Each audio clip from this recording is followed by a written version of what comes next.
Bismillah ar-Rahman ar-Rahim. Welcome to our weekly study circle class.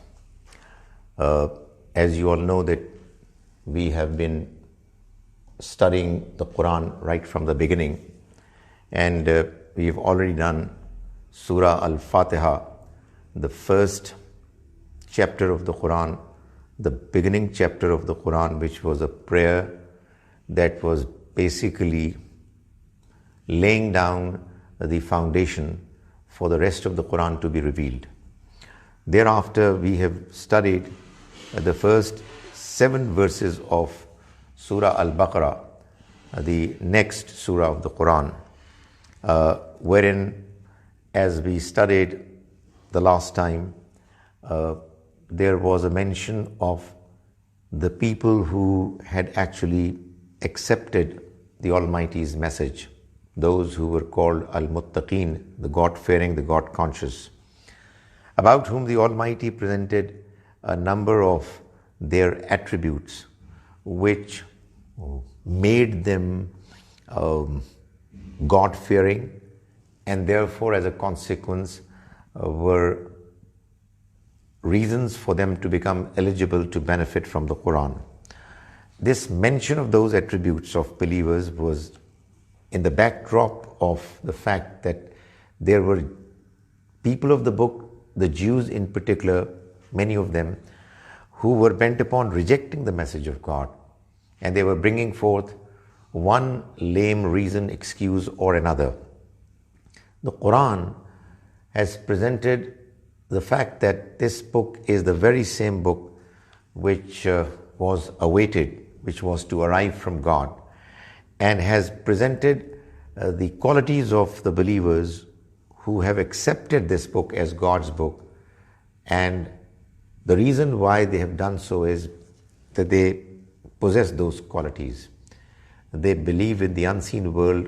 They are intelligent people who don't demand that God should be actually physically visible to them for them to believe in Him. They just look at the arguments, and as a consequence of knowing those arguments, they believe. They establish regular prayers. They spend from what God has given to them, and they are confident about the hereafter.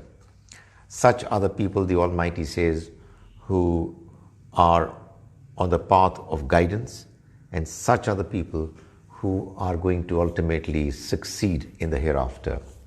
Then in the next 2 verses, verses 6 and 7, the Almighty clarified that there were some people who had gone astray beyond any limits, beyond any possibility of correction and reform. The Almighty, while comforting, encouraging the Prophet, who would at times get extremely disappointed by the performance of some people, their response, he would start wondering as to why is it that there are people who don't accept the Almighty's message despite the fact that it's true, it's convincing, and he is doing as best as he could within his means to bring them to the path of God. Why is it that they are not accepting? The Almighty says, O Messenger, O Prophet, it is all the same whether you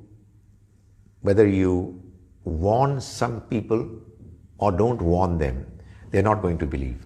Why? Because the Almighty has put seal on their hearts and on their ears, and in front of them there is a curtain, and they're not going to see. So this, as I explained in my last presentation, was because of the fact that there are people who, despite getting opportunities to know the truth, they continue to reject the truth, continue to follow their base desires, continue to be influenced by their ego, their arrogance, and they just don't want to see the truth. So after the Almighty has allowed them opportunities after opportunities, there comes a time when they reach the point of no return, and the Almighty declares about them that they're not going to get guided. Now we move on to the next passage, which begins from verse 8. Surah Al Baqarah, verse 8 says, وَمِنَ النَّاسِ مَنْ يَقُولُ آمَنَّا بِاللَّهِ وَبِالْيَوْمِ الْآخِرِ وَمَا هُمْ بِمُؤْمِنِينَ. From amongst men, there are those who say, we believe in God and the life hereafter, even though they do not truly believe. There were Jews within the community of Medina who, when they were asked to believe in the message that the last message, may Allah's mercy be on him, brought forth, when they were urged to believe in this message, which is confirming the prophecies that are there in the earlier books which these people claimed to believe in, they would respond by saying that, why are you so adamant? We believe in God and we believe in the life hereafter. Is it not enough? The Almighty says, وَمَا هُمْ بِمُؤْمِنِينَ. They don't believe. That is, it is not enough for somebody to say that I believe in God and I believe in the life hereafter, even when the message of God has come to them clearly, convincingly, urging them to acknowledge the message. If there are people who know quite well that the message that is being put across to them, the message that they have received from the messenger of God is indeed correct, and the man who is bringing this message to them is indeed God's representative, his messenger. If there are people who, despite knowing it clearly, are not accepting it, then in actual fact, they don't believe in God and they don't believe in life hereafter. This is a very important, significant statement. What it means is that belief in God and belief in life hereafter are not just two theoretical statements. They are not just, philosophical constructs which you just accept and move ahead with life.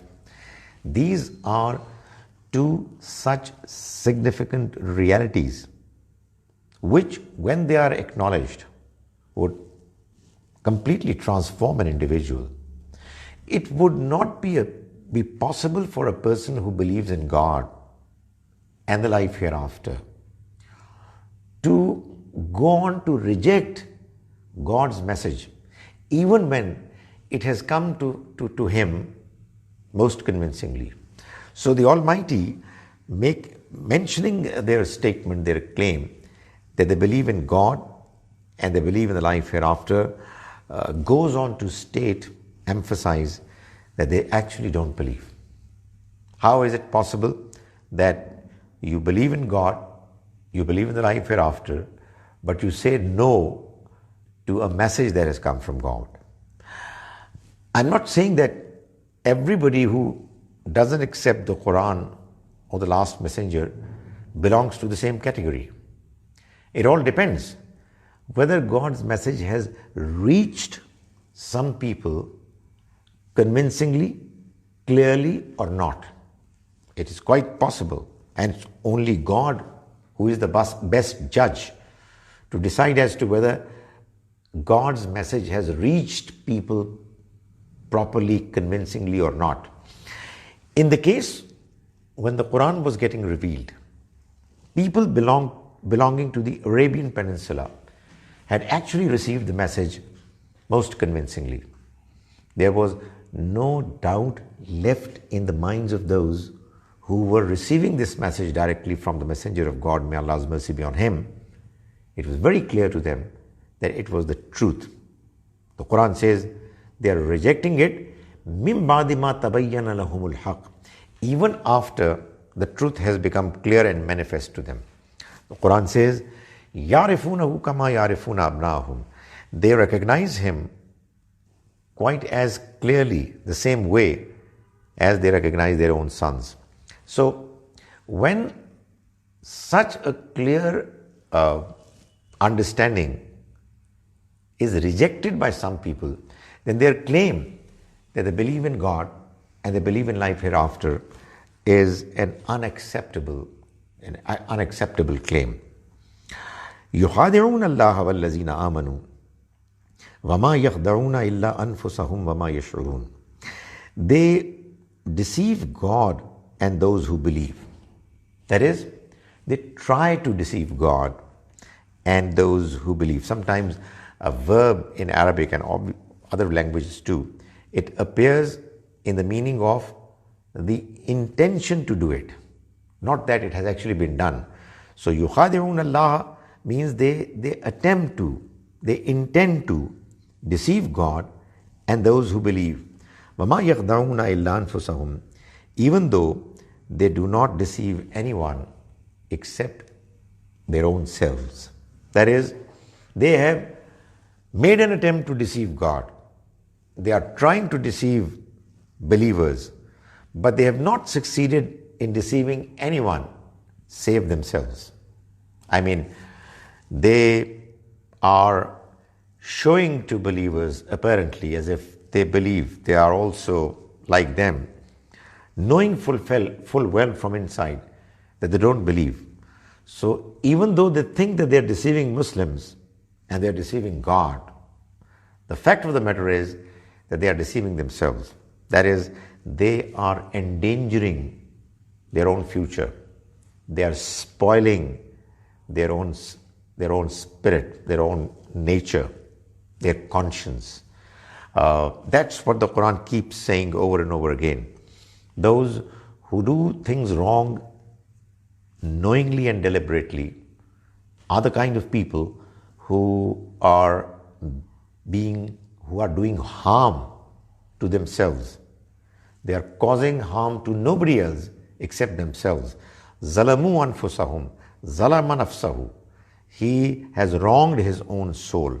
So that it's the same understanding that has been applied here as well, that they're trying to deceive God and they're trying to deceive believers, but they're not deceiving anyone except themselves. إِلَّا أَنفُسَهُمْ وَمَا يَشْعُرُونَ. Even though they don't realize it. They do not realize the fact that what they're doing is actually causing harm to nobody except themselves. Had they realized it, they won't have done it. But that's what the challenge, the trial of this life is. Humans do things wrong because evil, wrong ways attract them. They get some immediate gratification. Their desires, base desires are satisfied. They think that their vested interests are being looked after by them performing immorally. Their ego stops them from accepting what is true. So they don't realize it. فِي قُلُوبِهِمْ مَرَضٌ. What happened was that there was a disease, ailment in their heart. فَزَادَهُمُ اللَّهُ مَرَضًا. So God increased the disease. It increased them in their ailment. What was the disease? The disease was the disease of jealousy. The Jews were jealous about the fact that they expected that the last message of God, which was very clearly mentioned, prophesied in their books, earlier books, both Torah and Gospels, Injil, both in the Old Testament as well as the New Testament. They were expecting the prophet to come to be from the children of Israel. It could be one of the possible interpretations. I mean, sometimes humans do commit errors unknowingly. But then, when the reality unfolded itself, and the last prophet, may God's mercy be on him, arrived from amongst the children of Ismail, whom the children of Israel, Bani Israel, considered inferior. There was a false sense of superiority that the children of Israel were entertaining within themselves, because they thought that they are the chosen people, which the Quran acknowledges that they were. They thought perhaps for until the day of judgment, this status of superiority is going to continue to stay with them, even though they knew that the promise of the Almighty was not just for the children of Israel, it was actually meant for the children of Ibrahim. Ibrahim alayhi salam had two famous sons, Ismail and Ishaq, Isaac alayhi salam. Ishaq alayhi salam had a son, Yaqub, Jacob. Jacob's other name was Israel. His children therefore came about to be called Bani Israel, the children of Israel. On the other hand, the elder son, Ishmael, he went to Makkah. Ibrahim alayhi salam got him settled in Makkah after the two of them had built the house of Allah in the Kaaba. And the plan of the Almighty was that this city is going to get the honor of accommodating the last prophet of God. Now, this reality was something that the children of Israel, the Jews in particular, were not comfortable with. They felt jealous. They thought that this is what we don't accept. They did not bow down before the Almighty's decision. That's exactly what arrogance, jealousy does. You don't accept the decision of the Almighty. So the Almighty says, "Fi qulubihim maradun." There was a disease in their hearts. فَزَادَهُمُ اللَّهُ مَرَضًا. So God increased them in jealousy, in that ailment. What does that mean? Well, what it means is that it is God's policy. It's His law that He is going to cause people to degenerate, go down the hill in morality, in attitude, if they are not going to value the good nature that the Almighty has given to them. They're not going to pay heed to the messages that they can hear and read from outside, and the messages that the Almighty has created inbuilt in their nature. If somebody doesn't want to understand the truth, doesn't want to acknowledge the given blessings of the Almighty, then the Almighty gradually allows the person to go astray. Not that He likes it, but that's how He has decided. That if somebody is not interested to know the truth, God is not interested in forcing him to know the truth. He creates opportunities. He enables people to know the truth by causing them to go through different experiences in life. Some people, they open their eyes sooner or later, and there are others who are not prepared for one reason or the other. In the case of children of Israel, it was jealousy, and the Almighty allowed that jealousy to increase manifold. That ailment, that disease, it became stronger and deeper, because that's what the law is. If you want to reform yourself, the Almighty would give you opportunities to do so. But if you're not prepared to reform yourself and you want to continue to remain arrogant, God is not going to force you to come to the right way. So that's what it's saying, that fi qulubihim maradun, in their hearts there was a disease. فَزَادَهُمُ اللَّهُ مَرَضًا. So God increased them in that disease. That is, God allowed His law, His policy to function. And the more they got the opportunity to oppose the message of God, the more they started acting upon the evil inclinations that they had against the truth, the more their ailment, disease of jealousy, of hatred, it increased. That's what the law, that's what the Almighty's policy is. وَلَهُمْ عَذَابٌ أَلِيمٌ. And for them there is going to be grievous punishment. بِمَا كَانُوا يَكْذِبُونَ. Because of the fact that they used to tell lies. They would lie to Muslims that they believe.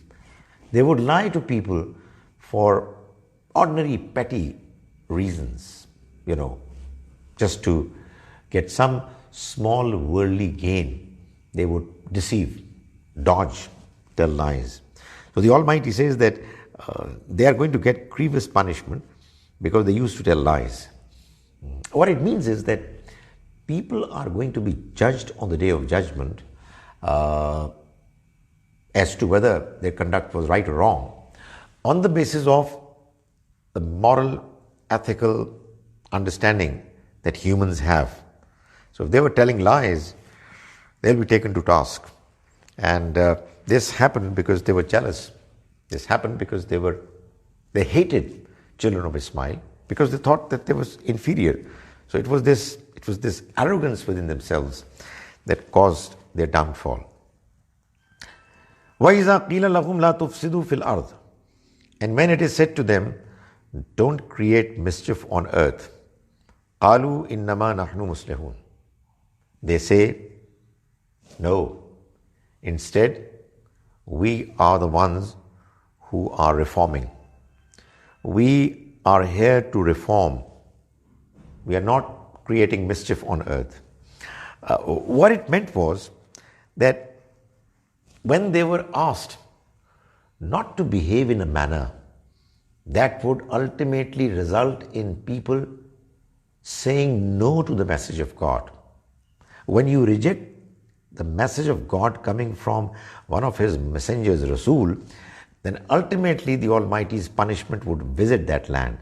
That would really mean, that actually meant that if people are rejecting God's message knowingly, they're actually causing mischief on earth. They are causing the Almighty's punishment, calamities to fall upon that land, that area. So they were asked not to do so. وَإِذَا قِيلَ لَهُمْ لَا تُفْسِدُوا فِي الْأَرْضِ.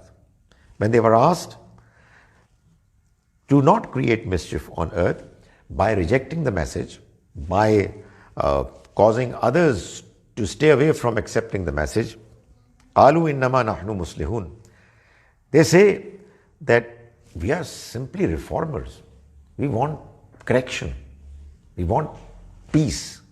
We want reconciliation. So what they said was that what's wrong with what we are doing? We are trying to bring the different communities of Medina together. We don't want there to be any rift. We don't want people to fight on religious matters. If you have acquired a new faith, we have no objections. It's good for you. Let us remain Jews the way we feel comfortable. Let the polytheists remain polytheists. Let's not force them to be different from what they are. So we are creating peace in the society. We are not creating mischief. And obviously what it meant was that instead it is you who is creating mischief. But the Almighty said that they were being stopped from creating mischief. And the next verse says, Allah, be sure. Let it be absolutely clear. Innahum humul mufsidun. They are indeed the ones creating mischief. Walakilla yashurun. even though they don't realize it. That is, they don't realize the fact that by making efforts to draw people away from the message of God, they're actually creating mischief. You see, if in a society it's not clear whether one ideology, religious tradition is the right one or the other, then most certainly peaceful coexistence by respecting each other's right to believe in and to do what they want to, that's the right solution. That's the best way forward. However, when you have the messenger of God who is present, physically present, and delivering God's message, then causing people to stay away from the message is actually mischief on earth. Why? Because God wants people to believe in His message when it becomes clear to them. And it becomes absolutely clear to them that it's from God when a messenger of God comes. So, when they were told, Jews were told that you should not create mischief on earth, they would say, we indeed, on the other hand, we are the reformers. Innama nahnu muslihun. We want reconciliation. We are in fact bringing in peace. Ala innahum humul mufsidun. Be clear, be sure. They are the ones who are creating mischief. Walakin la yashurun. But they don't realize. Wa iza qila lahum aminu kama amana an-nas.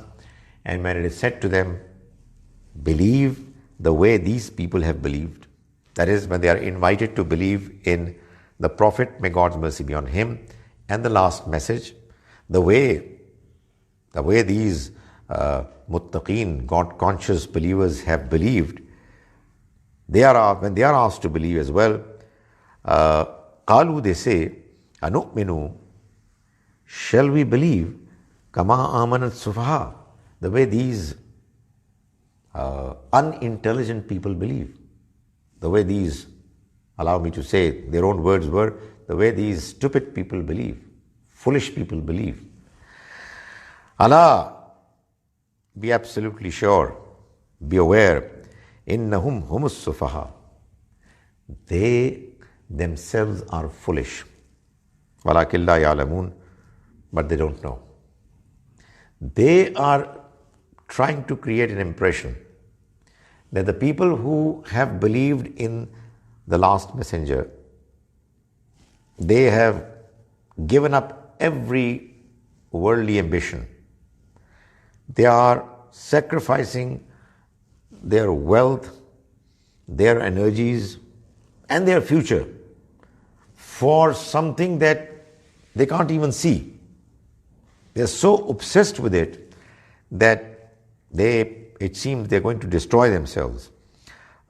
So what they say is that these people, they're foolish. So when the Quran, the Prophet, may Allah's mercy be on him, and Muslims would invite these Jews and people influenced by them to have belief in Quran, in the Messenger of God, they would say, should we believe the way, when they were invited, that they should have believed the way the already Muslims have believed, people who have already entered the fold of Islam have believed. They would say that, should we believe like these foolish people have believed? The Almighty says, the fact of the matter is that they are foolish, but they don't know. That is, they don't know that by rejecting God's message, they are actually inviting trouble, inviting the Almighty's displeasure and wrath. And sooner or later, they're going to be destroyed. They don't know that instead of the believers whom they are claiming that they are foolish, they themselves are foolish, but they don't understand. وَإِذَا لَقُوا الَّذِينَ آمَنُوا قَالُوا آمَنَّا. When they meet those who have believed, they say, we have believed as well. We believe too. وَإِذَا خَلَوْا إِلَى شَيَاطِينِهِمْ. And when they leave them and join their evil leaders, Satan's, that is, the leaders of Jews who would dissuade them from coming close to Islam, accepting the message of God. The Almighty says they are shayateen. They are their evil leaders. So when these people, these hypocrites, these Jews who were claiming to be Muslims, when they meet believers to satisfy them, to please them, they would say, we also believe. وَإِذَا خَلَوْا إِلَى شَيَاطِينِهِمْ. However, when they leave them and move towards their evil leaders, go to the congregations where these evil leaders are talking to people, guiding them, قَالُوا إِنَّا مَعَكُمْ. They say, we are with you. إِنَّمَا نَحْنُ مُسْتَهْزِئُونَ. We were just making fun. That is, don't take the fact that we were with them seriously. We were just there for fun. We were making fun of them. We were ridiculing them. The fact of the matter is that we have not believed in it. So don't think that we are Muslims. In actual fact, we are not. We were just joking with them. We were just making fun of them. Allahu yastahzi'u bihim. God is the one who is making fun of them. وَيَمُدُّهُمْ فِي طُغْيَانِهِمْ يَعْمَهُونَ. And He is giving them opportunities. He is extending their lives, extending their opportunities. فِي طُغْيَانِهِمْ. In their transgression. يَعْمَهُونَ. So that they may walk groping in the dark, so that they may just struggle in darkness. That is, the Almighty says that they think that they are making fun of believers. The fact of the matter is that God is making fun of them by not punishing them immediately, by enabling them to do whatever they want to. يَمُدُّهُمْ فِي طُغْيَانِهِمْ. By ensuring that their accountability is delayed. Their stay in this world is extended, so that they are given a lease of life which is extended over a period of time, where they have all the liberty to do whatever they want to. This God has done, so that ultimately, when they are completely submerged in their evil ways, they are going to be caught. They are going to be taken to task. So, by not opening their eyes as a consequence of making them go through tribulations and difficulties, the Almighty says He is making fun of them by enabling them to have apparently a peaceful life of comfort and luxury. Allahu yastahzi'u bihim. God is making fun of them. وَيَمُدُّهُمْ فِي طُغْيَانِهِمْ يَعْمَهُونَ. And is extending their stay in their life of transgression, so that they continue to struggle in darkness, stumble and grope in darkness. أُولَٰئِكَ الَّذِينَ اشْتَرَبُوا الضَّلَالَةَ بِالْهُدَىٰ. Such are the people who have preferred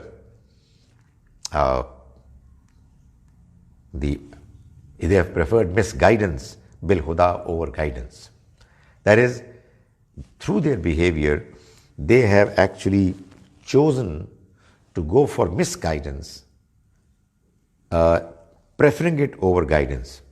The actual words are that such are the people who have traded misguidance over guidance. So, in barter trade, what you do is that you sell a commodity and you buy a commodity. You give something that you own and you take the article, object that you wanted to have.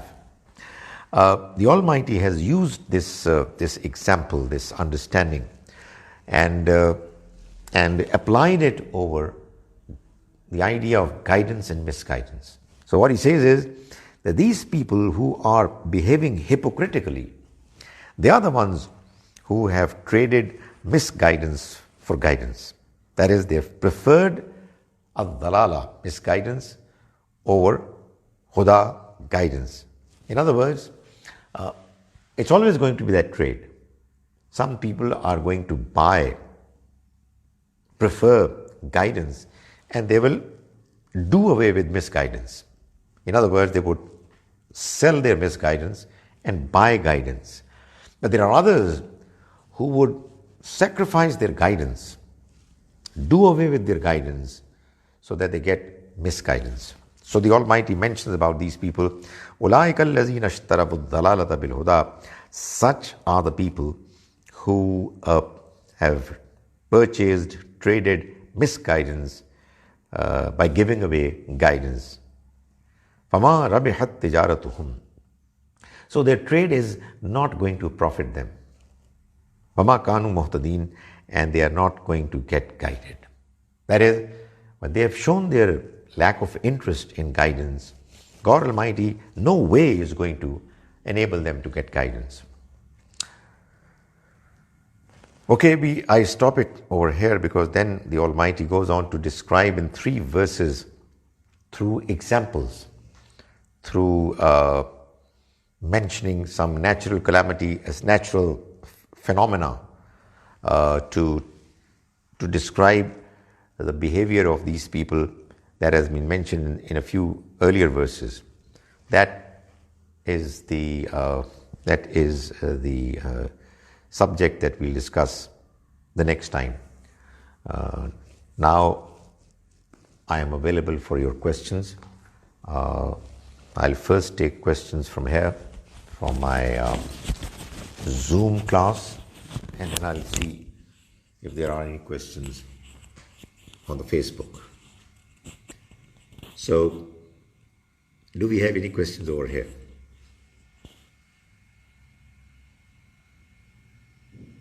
Right. So let me move on to the Facebook.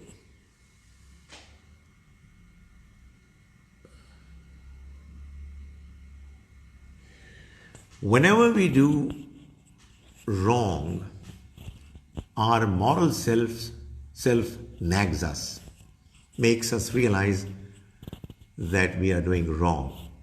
But we intentionally oppress that moral being so we can enjoy and don't get depressed by our bad deeds. Right, that's true. That's true. That's the kind of compromise that we humans make, which causes us to go astray. Quran has actually mentioned it over and over again. That's what the trial of this life is all about. I know that there are certain things that are evil. I know they are bad. But then they are very tempting. They give me immediate pleasure, gratification.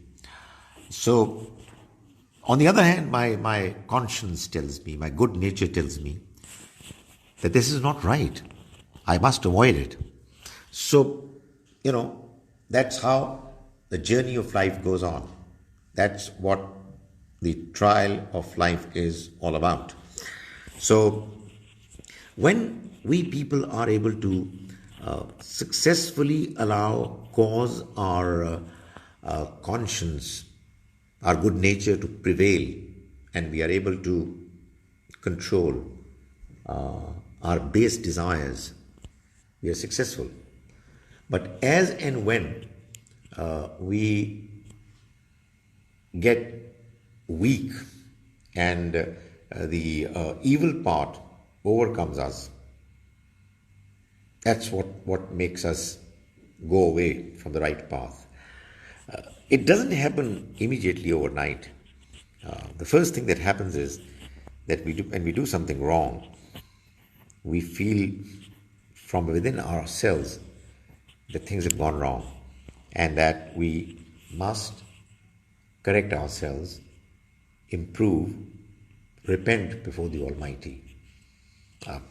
This is the struggle, and I think you've rightly summed it up.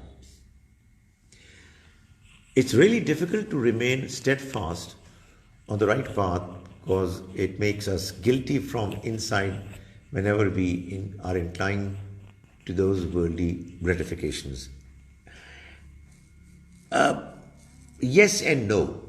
It is difficult because it's not easy to ignore what is evil because of its temptations, because of the pressure that we have on ourselves.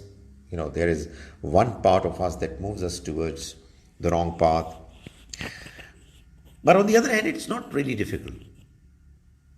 When you take into consideration the fact that the Almighty is always ready and prepared to accept our repentance, to accept the fact that we are feeling bad about it. Each time we do something wrong, we do realize that what we are doing is wrong. And therefore, we get the opportunity of reforming ourselves, of saying sorry to God, of saying, of deciding that we're not going to do it anymore.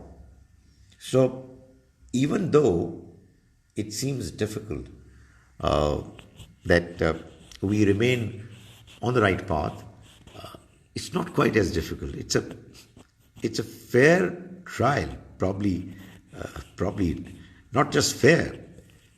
We are equipped well enough for us to be able to succeed in this trial. Why? Because even though we can be tempted towards the wrong path temporarily by the evil forces, by the glamour, the attractiveness of what is evil, on the other hand, we do have this good nature within us, which as and when realizes that what you've done is wrong, feels compelled to get inclined towards the Almighty to say sorry. And don't forget that we have to support us the Almighty's message. That message is a tremendous support system. It enables you to feel confident. It clarifies concepts. It helps overcome our weaknesses. So I think it's a battle, this worldly life, but the battle is more favorably inclined towards the right path, only if we realize and understand.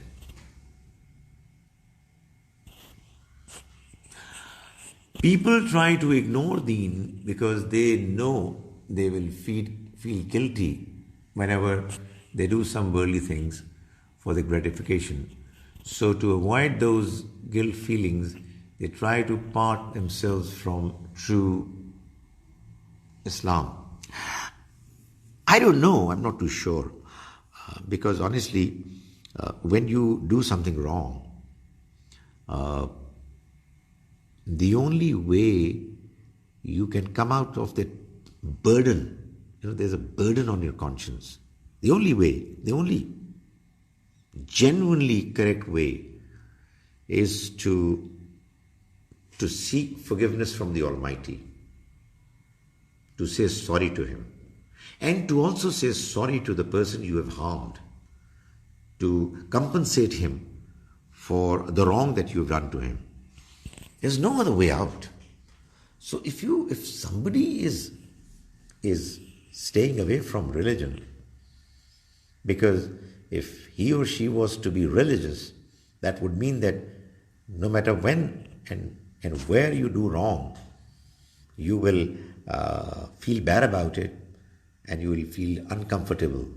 So a good idea would be to just get rid of conscience and therefore Get rid of your your religious concepts, your religion. That's really going to be a very bad idea. It's going to really be disastrous. I mean, uh, evil is there, granted, but the solution to the evil path is to come to the right path. The solution to the evil path, to the problem of straying and moving on the evil path, is not that you completely reject the right path. You declare that there is no right path. That would be disastrous. So Satan does try to convince us and entice us to follow the wrong ways. And obviously one of the most attractive ideas for Satan would be that people should be drawn away from religion, God's message. That's what his ultimate goal would be for, in case of every human. But obviously, that's not the right way. I mean, if we do things wrong, okay, we do things wrong. But then God acknowledges, he knows that we are weak, and therefore he has allowed us, he has given us guarantee that if we do something wrong and we repent immediately, he will forgive. If we do something wrong and we repent genuinely, he will forgive. So I think the battle between good and evil is there. It's a tough battle, but the fact of the matter is that those who are attempting to do the right, to follow the right path, to go the right way, they have an advantage. The trial of this life, the way it has been designed, is actually tilted in favor of those who want to follow the right path.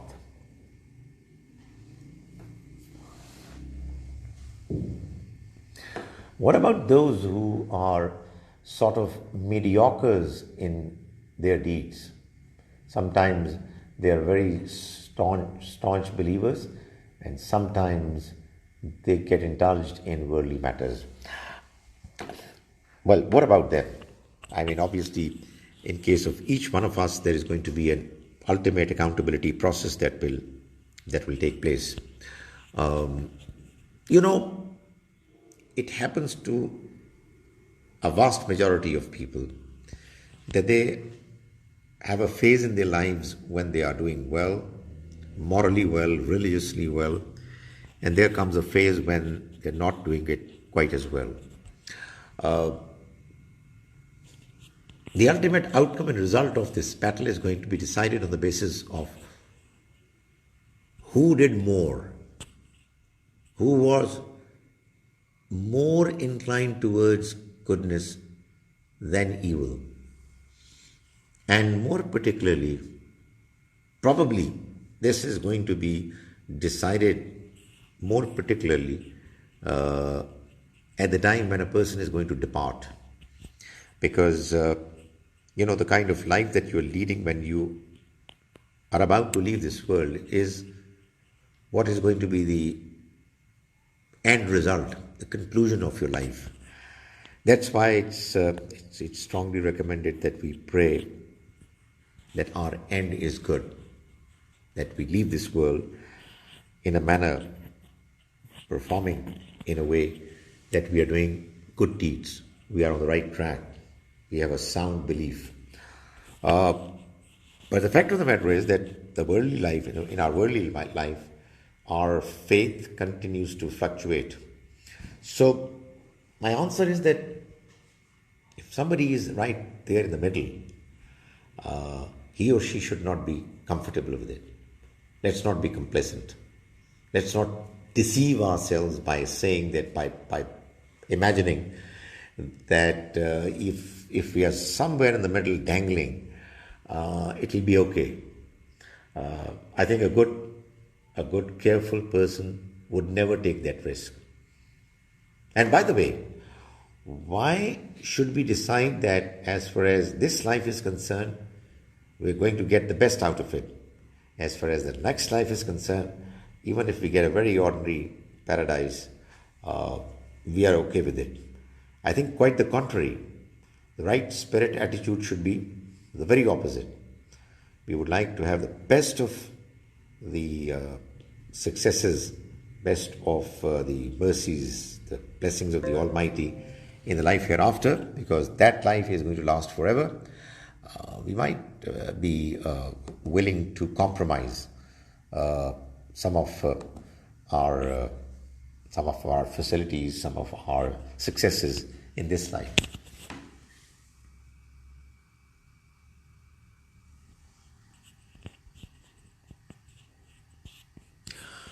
Right? Any other question?